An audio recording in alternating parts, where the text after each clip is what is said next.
here we are. This is TM3 Impact, and I have Gonz in the building. What's going on, man? How's it going? Man, it's going very well. I'm excited to have you. This is our third podcast number 3. Can you believe it? Yeah, I guess it's TM3. TM3 Impact. Episode 3. That should be pretty epic now that we hit the 3. Yeah, that's awesome. Well, listen. Excited to be here. Listen, my man, this is, we like to really have people in here, business people, entrepreneurs, people in the business, and I think it'd be really cool for people to kind of hear your story. You shared it with me at the coffee shop about 6 months ago. I think it'd be really interesting to kind of get that, Cliff Note version of how you got here, how you got to San Antonio and starting your first business. Absolutely. So my story, the Cliff Notes version, obviously there's a lot of awesome stuff. I feel like I've been an entrepreneur since the day that I was born. Yeah. I have stories of me walking my neighborhood when I was a kid, knocking on doors and selling mom's drawings. Because I knew moms would give me money for stuff because I was a cute little kid. I was like 9 years old. Okay. And I just wanted to buy trading cards. So I'd go door to door knocking, selling mom stuff. I used to buy chips at the store and then I'd sell them in school for more money. So there you go. I feel like it's been in the blood. So when I was in my early 20s, I went and I got, I guess, a direct sales position with Cutco. That was really where it started, right? So it's kind of a 1099 independent contractor type situation, right? You go, you sell, you make commission. So you really kind of start building your own book of business. So that's really what the business is, right? Yeah. So you're leveraging Cutco's product and you create your own book of business to build your own business. And I started doing really well. I did it in 2008 for about a summer and then I left the business, right? Okay. In the middle, I did some odd jobs. I was doing some funny stuff that actually makes me laugh about it nowadays. I was selling like baked goods to restaurants. Nice. I was doing any type of little hustle I could figure out. I was editing papers for college students for money. I wrote advertisements for companies for their websites. I was doing anything I could come up with.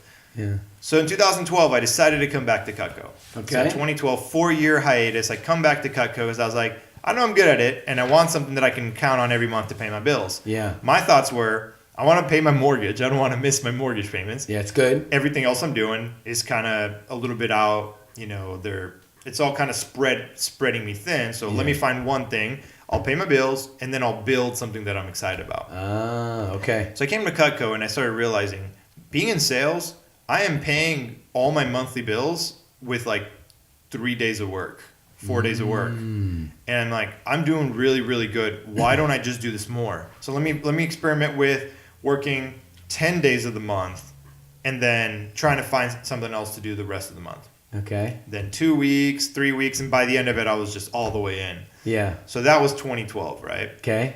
And in 2012, I made roughly, I think, $50,000 in commission that year. And it was trying to do it part-time. Yeah. So 2013, I was like, I'm really going to take it to the next level. All right. And I had a 325% growth from 2012 to 2013 just by really focusing on and deciding that's all I'm going to do. Yeah. I broke 2 national records that year. Yeah. One for the month of February and one for the month of March. That was exciting. Cool. No, sorry, it was February and April.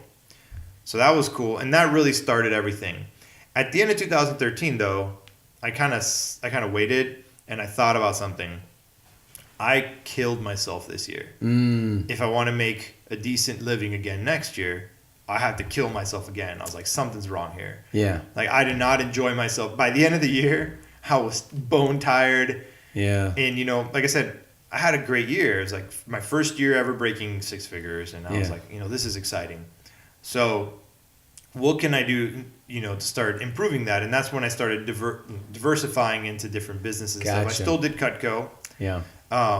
2015 is when I broke the Cutco national record altogether. First Cutco rep to sell $1 million in a year. In knives. Crazy. It's a lot of knives. It's a lot of peelers. Yes. A lot of knives. And so a lot of engraving. Because I was mostly selling B2B. Yep. So I was selling knives, but I was mostly selling B2B to real estate community. Yep. Which was a good segue into some of the other businesses I did. Yeah. So from there, I started buying real estate and I started renting it out. Okay. And one of the big things I was doing is I was rehabbing properties, right? So I'd pick up a property, I'd rehab it, but unlike most people, I wouldn't flip it, I would rent it. So I'd put a tenant in it, keep it, because I wanted the long-term cash flow.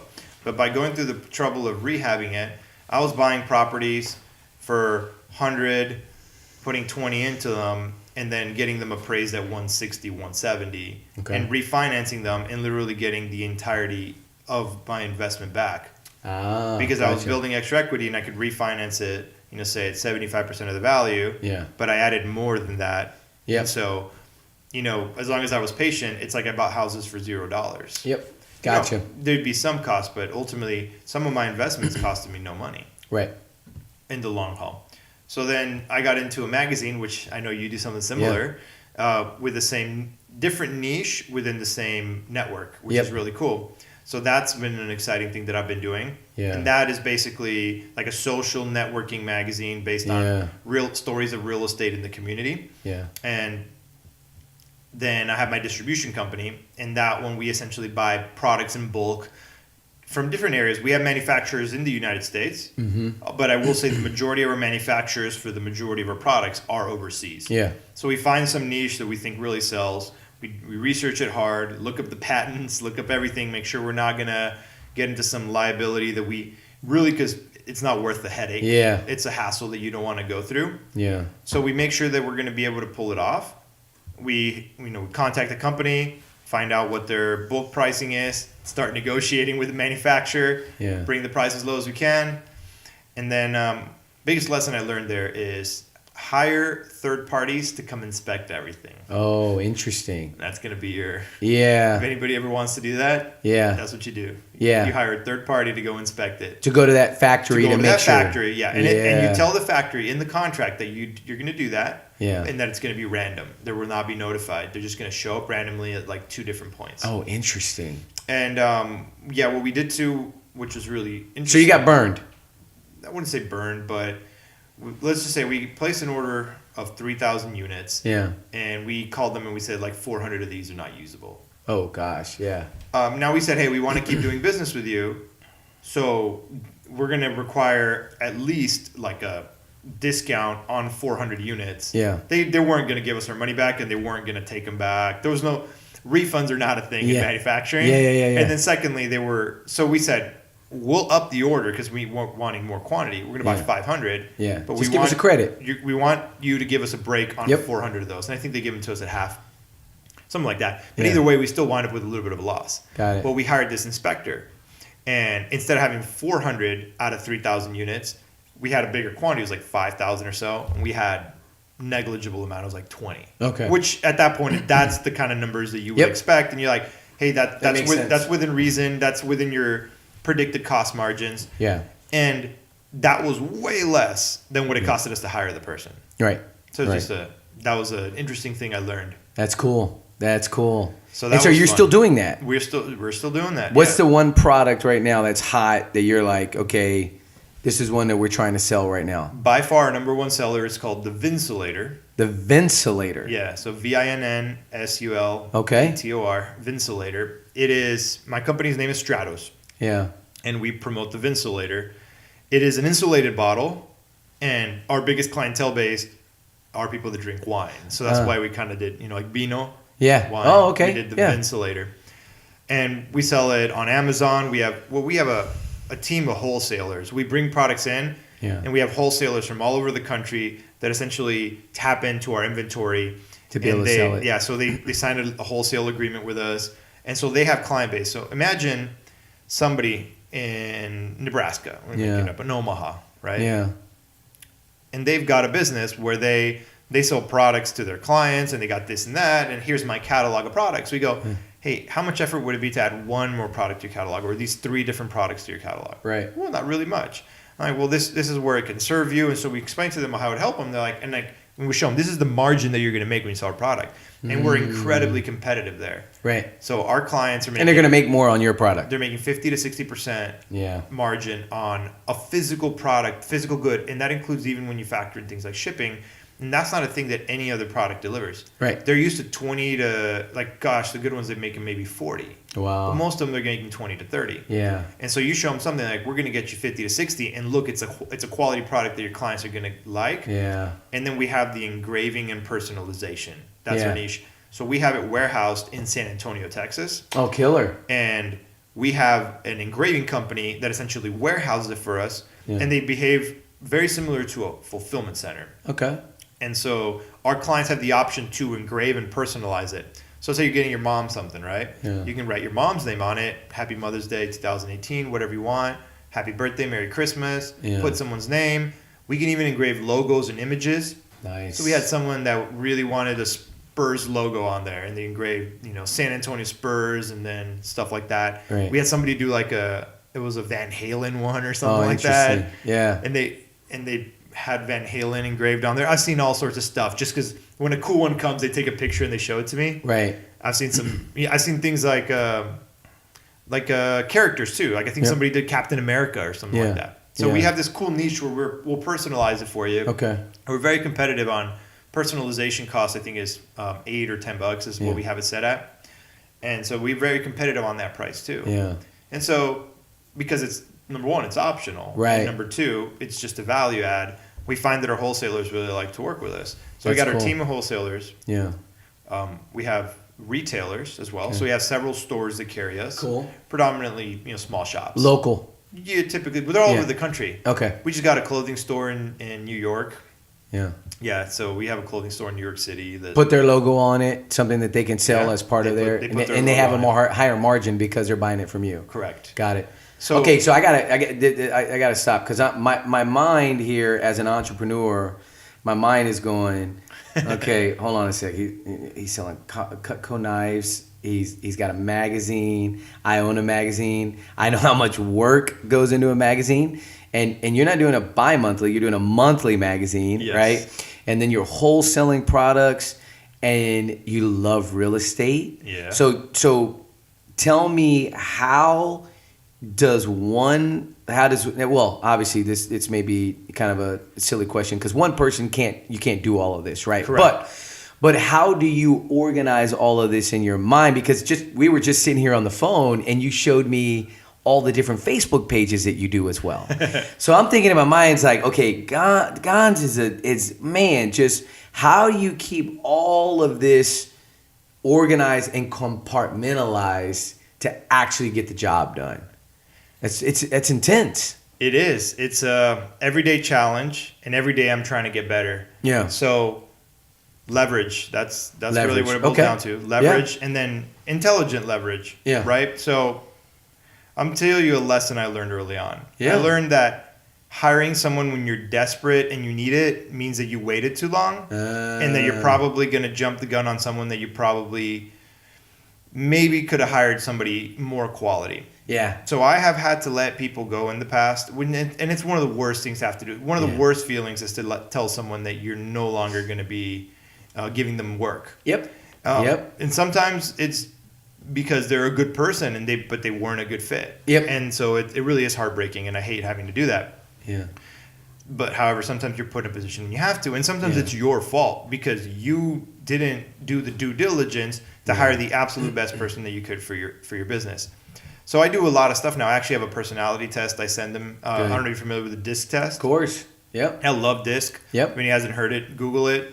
There's a lot of free ones out there. Tony Robbins. Robbins. Exactly. That's the one I use. I use Tony Robbins. Yep. So I'm a super high D, which for anybody that takes it. Yep. I Sky could high totally D. see that.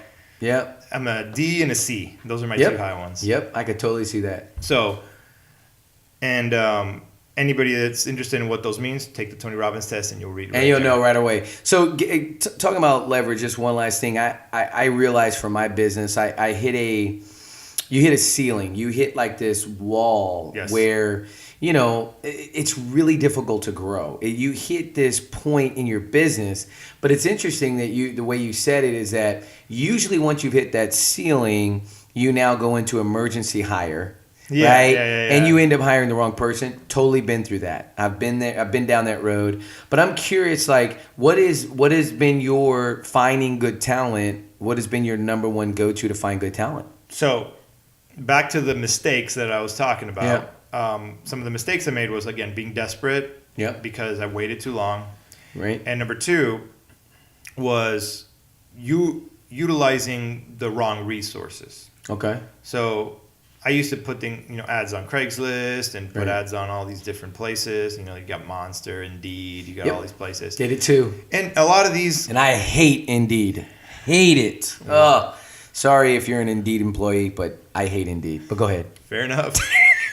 The big problem with it, and I'm not actually ragging on these. Yeah. It's just that they, in my opinion, what they're doing is they're just sending you this giant load of stuff, and sifting through the whole process becomes difficult. So I created a process that weeds people out. Yep. I make them do stuff. Yeah. So I tell people, I send everyone I send them an actual application that I made. Yeah. And it's got a bunch of questionnaires, and I say, I need you to return this application to me handwritten. Yeah. Good. And I say in blue ink. I always say handwritten in blue ink. Yeah. Now I tell you this. Everyone I send this to, I send it to 100 people because I get that many. Yeah. I get maybe 15 people will even return it. That'll even follow the directions. Right. I got about 15 people that return it. Yep. Out of those 15 people, maybe 5 to 7 of them did it correctly. Some of them will type it out. Some of them will do it in black ink. Yeah. Some of them will do it in pencil. Yeah. And anybody that didn't follow directions, I just weeded out. Yeah. You know what? This is just part of the process.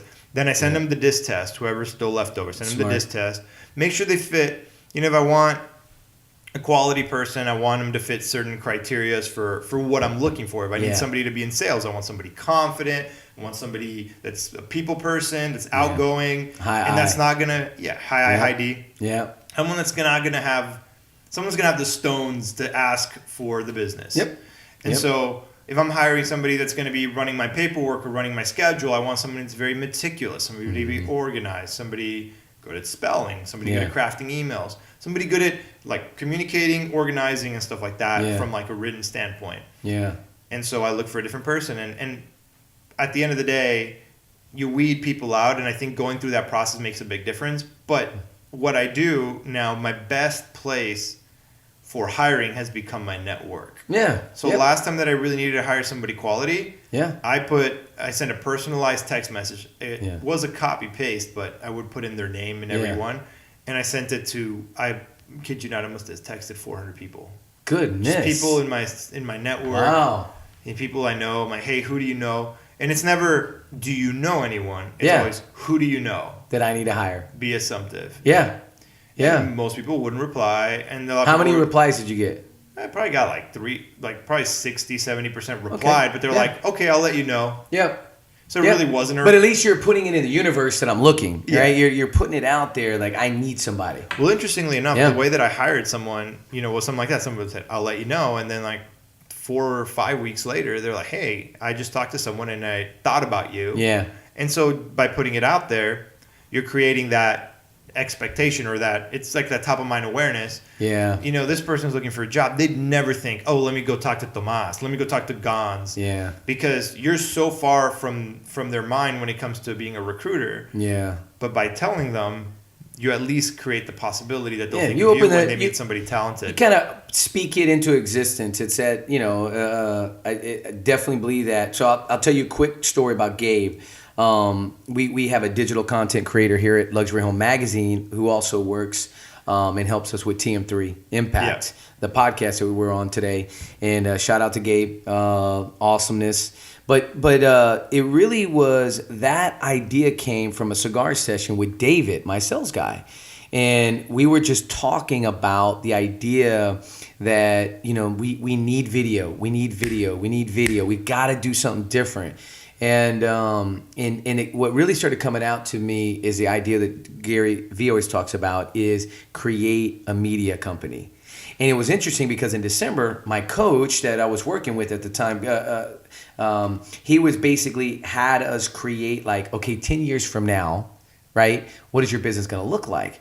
Well, I actually wrote 10 years that we literally have an agency, that Luxury Home Magazine is just one tool in the tool chest, but we really have created an agency for agents to turn over everything, whether it be videos, pictures, you name it. But I wrote that in my, when my journal entry when he said, okay, 10 years from now, what is it going to look like? And so when I shared that with David, in his mind, he started thinking, oh, who do I know that does video? He remembered Gabe, and he had heard that Gabe was looking. And so he's like, I don't know about this guy. I don't know. He does videos, but he does these crazy rap videos. And I said, well, show him to me. And I started looking. I said, tell the guy I want to meet him. And so we met at Starbucks right there on Huebner in 1604. And he walked in. And I knew when he walked in, I was like, okay, number one, he could probably walk out the door and actually sell for me. I mean, like he presented himself very well. But more importantly, he knew what he was doing with video, and I could see it. I could see it right away. And so putting it out to your network, if you're looking, for those of you that own a business, I love this tip, is get your network involved and let them help you. I love that. Absolutely. That's really good. And they like you. Yeah. They already like you, so they trust you. Yeah. They're willing to refer people to you. Yeah. I think that's been the biggest key. So to kind of go back to your original question, which is how do you get everything organized? How do you make it all run? Right. And it really boils down to stuff like that, right? Leverage your network, leverage your people, get the right people in place, and do the right work. And here's the other thing. Also, as you know, I've been traveling. One of the big things is figure out what you can do while you travel. So if you're going to give yourself a little bit of work, ultimately, if you're going to be stuck behind a computer, you could be stuck behind a computer here, or you could be stuck behind a computer in a nice beach. Right. That's the way I see it. And so you can give yourself, as long as you do it strategically, right? Yeah. You can go on a five-day vacation to a Caribbean island, and you use up your weekend there. You do 3 work days at the beach, 2 days where you do nothing and you enjoy. Yeah. You had a pretty decent vacation. You cranked out some work while you were, enjoying the ocean. So that's what I like to do. Yeah. Is create a system. Yep. Something that you can always duplicate and repeat. Have people in place to take care of the things that you need to be done, and ultimately, it's a lot of planning and it's a lot of leverage. I like it. All right, so Gonz, I really appreciate you sharing your story. Now I'm going to switch it up a bit because I like to ask some different kind of really thought-provoking questions, and I didn't give you these beforehand. Okay. Unless you've read this book. These questions come from A Tribe of Mentors. I have not read that book. Tim Ferriss. I follow him, but I have not read that book. Okay, so this book, basically what he did is he gave all these people questions, and they all got basically the same questions. Okay. And then it's kind of like, these are your tribe of mentors that are going to help you. Right. And so I love this first question. This question, again, comes from the book. He says, okay, think of a book that you've given away as a gift, right? Mm-hmm. That's one question. And if there's not one that comes to mind, no biggie, tell me maybe 1 or 2 books that have really influenced your life. Yeah. So it's either the idea of which one have you given away or which one has influenced your life. Well, the good thing is the answer is the same book. Oh, okay. Which is my favorite NonFiction book. Okay. Probably my favorite book altogether. But my favorite book, and the one that I give away, is The One Thing by Gary Keller and Jay Papasan. Yep. Interesting is I became friends with Jay Papasan, and I have some signatures on some of them, which is kind of cool. So I give them away to special people, and he hooks me up sometimes with a few. And just getting a chance to read a book from somebody who really condensed something at the time where I was when I read it in business, it was very, very impactful. So I went ahead and bought a bunch of extra copies, and I gave them away. Gave one to my dad. I remember that. Yeah. And I think that's probably the one that I would tell you. That's a money book. And one of the things is, it's a great book. When you do a lot of stuff, like we both do, right? Mm-hmm. Tomas, you're also a rock star, so you know this. You got 100 projects you could do right now. Yep. Right? If there's 100 of you, you still would have too much stuff to do. Right. So what is the biggest issue that you find yourself when you have so much to do? And it's called priority and focus. It's really what it boils down to. Yeah. Well, when you're stretching yourself thin trying to do multiple things, you wind up not really accomplishing them very well. Yeah. So instead, focus on one thing, your most important one. Yeah. Knock it out, crank it out, do it as best as you can, and then you can move forward from there. Yeah. That book, I think it was 14, right? Was it 2014? So that was right before you cranked out. I read it in 2014. So I don't know how so long maybe it came out in 13. Yeah. I think I read it in 14 and had one of my best years ever. I realized it was really interesting. There was a light bulb that came on when I read that book, is that I was thinking, oh, my one thing is speaking, or my one thing, I mean, here I had this magazine, I'm looking at your own magazine, and in my mind I was thinking all my one things were everything other than this. Yeah, yeah. And then I remember one day I really got up and I looked at my wife and I said, my one thing is selling. That's my one thing right now. And when that clicked, I mean, our magazine grew. Like we were at that time, this was, 2013, we had one of the largest magazines at that point. And so it was an eye opener, and especially the geometric progression. This idea of you knock down that one domino, which knocks down a bigger domino, and that just blew me away. All right, you ready for another one? Absolutely. All right, here we go. Next question. All right, this one is really interesting. Think of a purchase that you've made over the course of, it could be 6 months to a year, that was $100 or less. Okay. That changed your life, like something that you were like, oh my God. And it could be a little more than $100. You give you some wiggle room here, but think of something that you've purchased that you're like, I can't live without this. I can't. Wow. I don't think I've purchased anything that I'm that excited about. Yeah, it's a tough one, right? Maybe my French press. Oh, there you go. Tell me about your French press. Yeah. How much was it? I don't know, like $20. $20, okay. 25. Okay. But have you always done French press? No. Okay, so this is something you just recently got into. Yeah, probably about a year ago, maybe 6 months ago.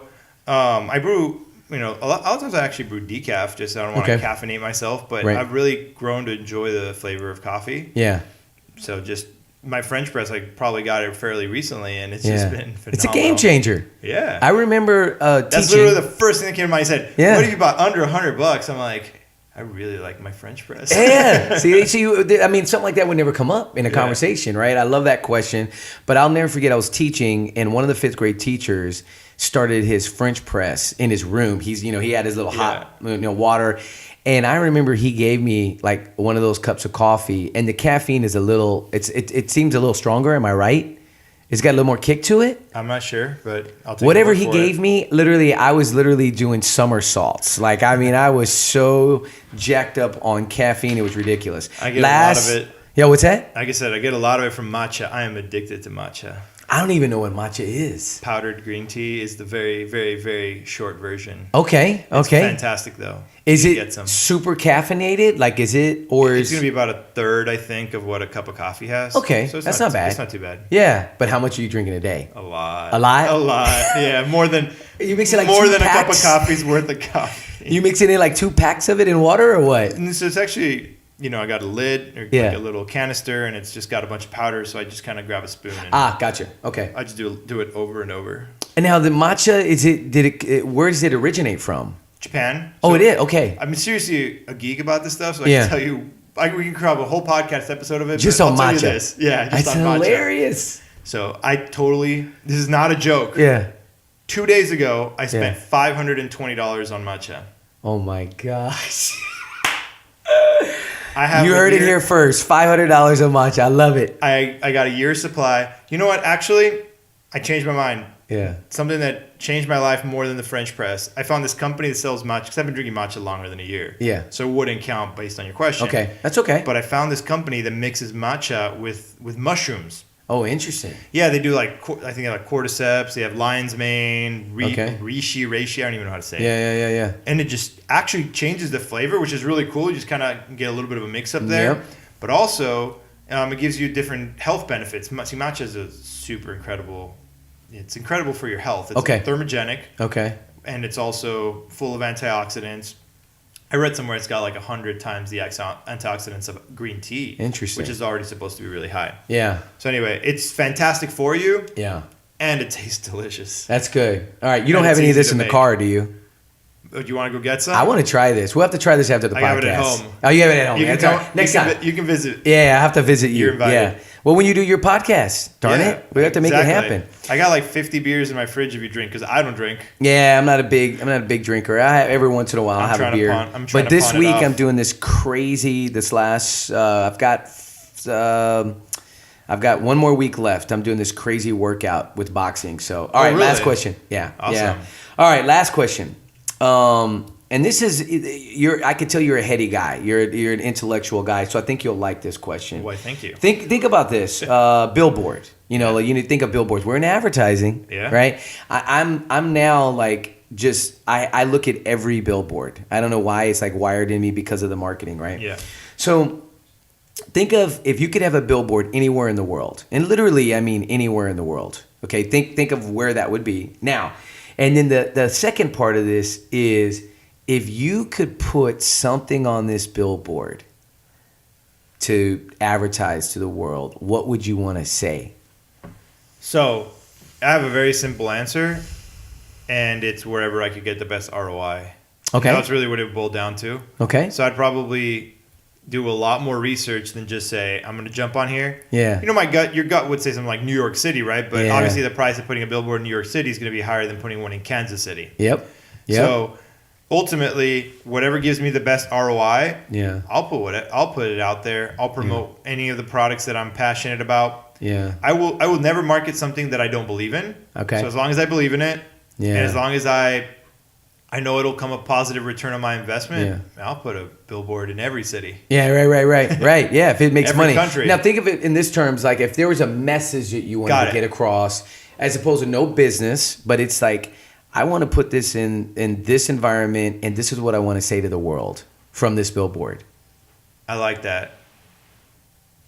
That's a good one. I'm going to say one of my favorite things that I tell people all the time, and I would love to have this, I would put this in a billboard, so I would probably still pick New York City because it's going to get a lot of eyeballs on it. Right. Happiness is a choice. Choose happiness. I actually came up with that one, but I believe that you choose to be happy. Yeah. And that's the most fundamental thing. If you could tell me what I think is most wrong with America today, there's so many things, and people will say A and B and this and that, this person, that person, or this culture. I think people are choosing to be unhappy. That's true. I think we are possibly the country with the least amount of problems in the world. And you compare us to any third world country, and it's a joke. Yeah. We have life so easy here. I grew up in Mexico, by the way. Okay. So I grew up in Mexico, and even that I wouldn't really consider a full third world country, but it's nowhere close to what America is when it comes to standard of living. Right. So growing up in Mexico, I've already seen a lot of the difference, right? Yeah. There's a lot of things that get taken for granted here that you don't even have right across the border. Yeah. But ultimately, I think the biggest problem is that people consistently choose not to be happy. That's so true. It's focus, right? It's what they concentrate. What do they think about? When you're presented with a situation, Tomas, you have the option to view that situation in multiple different ways. Yep. You can choose to view it pessimistically. You can choose to view it optimistically. You can choose to view it as a learning lesson. Even if it was a good thing, how do I learn from this? Yep. How do I become better for this? Every interaction in your day gives you more experiences. The problem is, I believe many people choose to let these experiences drag them down, make them worse people, destroy their confidence, their self-esteem, and create an attitude of victimhood. Yep. And ultimately, what this does, in my opinion, is it creates an identity around this. Yep. They believe they're the person that's no good, that's not good enough, that's not attractive, that's not smart enough. Yeah. And that everyone's out to get them. And when you create your identity around being, say, unhappy or being a victim, the challenge is that now you're literally uprooting everything in your life to try to become happy. You're literally changing who you are, and that is one of the most difficult things to do, because to stop doing certain things that are part of your identity is literally to change who you are. Yeah. So I would say that I think if there's one message I could get across to Americans, is to choose to be happy every day. That's good. Make the decision to be happy, because at the end of the day, happiness is something that you can control. Yeah, it's definitely a choice. I see that in my business, right? Like you literally every day you can walk into your business with something to be upset about, right? Like every day. I mean, there's going to be some sort of fire that you're like, really? Again? But really it's like, but having the mindset that, listen, it's my choice. I could be upset about this, or I can learn from it. Be a problem solver. Be a problem solver. Not a, there's no reason to create more problems because you just can't be happy. You know what I mean? It's silly. Well, listen, dude, Gonz, I'm so glad you came. I'm so glad you were on the third podcast, number 3. That's so cool. Tell us how people can follow you on Instagram, social media. Tell us some of your sites that they can follow you on. So I make it really simple. I brand myself the same way. Sharp Gonz. Oh, there you go. Sharp like a knife because I started selling knives originally. Yeah. So SHARP, and then Gonz is G as in Gary, O as in orange, N as in Nancy, Z as in zebra. Nice. So Sharp Gonz. Find me on Instagram. That's probably my favorite. Yeah. You can also search it on Facebook. You can search it on Snapchat. You can add me in all 3. Yeah. If you're only going to add me on one, though, add me on Instagram. Instagram is the one. Yeah. I'll take all of them, though. Yeah, of course. Well, listen, I really appreciate you taking the time. We're going to have this podcast up. It typically doesn't take longer than about, an hour or 2, and this will literally be up on iTunes. We have it on Stitcher and everything else here that you can see on the site, on our website here. We'll have it all up on there, and really appreciate your time, buddy. Absolutely. Let's go make it great. Absolutely. I Take appreciate care. it.